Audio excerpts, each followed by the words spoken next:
ഒരിടത്ത് പാവപ്പെട്ട ഒരു കൃഷിക്കാരൻ വളരെ ഭംഗിയുള്ള ഒരു താറാവ് ഉണ്ടായിരുന്നു. എല്ലാ ദിവസവും ആ കൃഷിക്കാരൻ കൂട്ടിൽ പോയി നോക്കുമ്പോൾ താറാവ് ഒരു തിളങ്ങുന്ന സ്വർണ്ണമുട്ട ഇട്ടിട്ടുണ്ടാകും.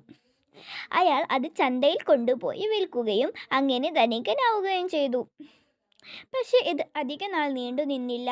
എല്ലാ ദിവസവും ഒരു മുട്ട മാത്രം ലഭിക്കുന്നതോർത്ത് അയാൾ നിരാശനായി. പെട്ടെന്ന് ധനികനാകാൻ അയാൾ ആഗ്രഹിച്ചു.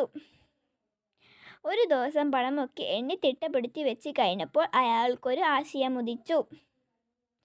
ഞാൻ ആ താറാവിനെ കൊന്ന് അതിലുള്ള എല്ലാ മുട്ടകളും പുറത്തെടുക്കും.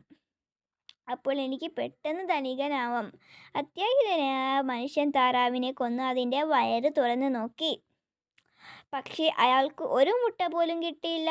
ആ താറാവ് ചത്തുപോവുകയും ചെയ്തു. ഗുണപാഠം: അത്യാഗ്രഹം ആപത്താണ്.